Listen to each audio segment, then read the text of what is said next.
Nona Peltier is here for the Business News. Good evening to you, Nona. Good evening to everyone.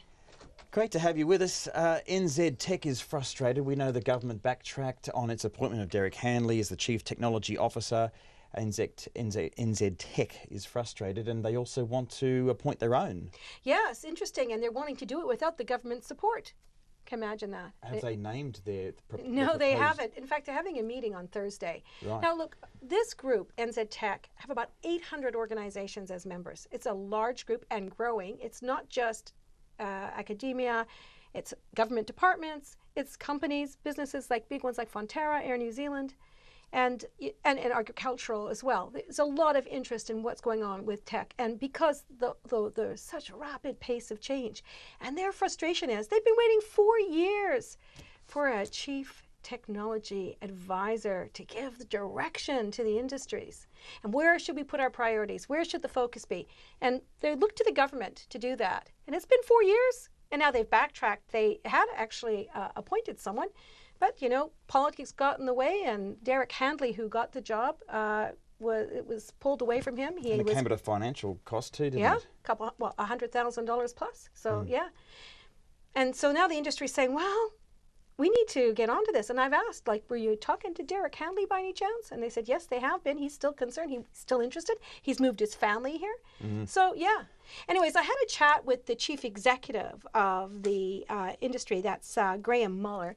And he's basically saying, look, it's too long to wait. And this is what he had to say.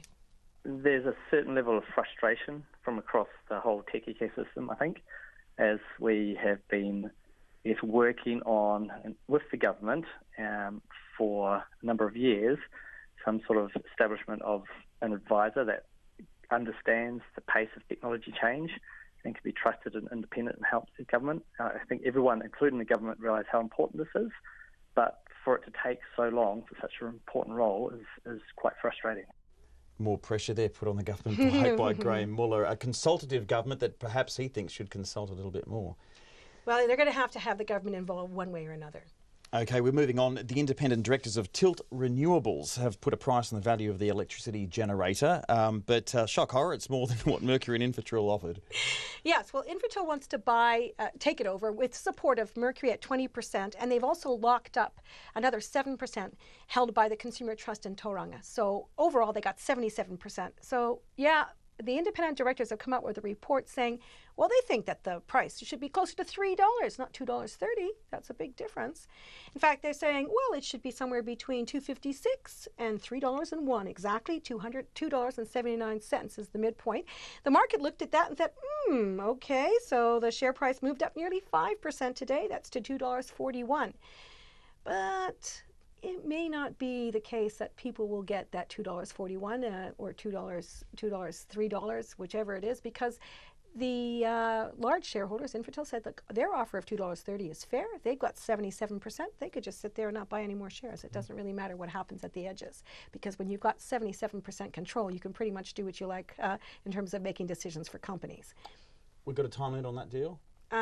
Well, I don't know exactly when it is. It's unconditional now. So basically, you can accept or not accept, but in the end, the company Infratil, if they don't get it all, they still have a controlling interest now with 77% locked up. It really wouldn't make any difference whether or not everyone sold their shares. It's an unconditional offer. They're going ahead anyhow. Speaking of shares and the markets, how are they looking today? You know, very interesting. There's a lot of worry in the markets today. We've got threats of additional trade war, tariffs going on against China. That saw Asia kind of go, ooh, we don't really like the way that's looking. So this set the markets. It slipped on Monday, but in New Zealand, interestingly, we rose barely 1 point. I mean, you know, not even 1 point, but we're almost steady where we were yesterday on Friday at 92.72. We were at 92.71 on Friday. The dollar is also steady, not moved a bit, and that's interesting because the U.S. dollars moved up again at 65.5 U.S. cents. So we're holding steady at 91.6 Australian and 50.1 pence. And if you think about it, you know, holding steady in this kind of volatility is quite an interesting position. Do okay, and small steps.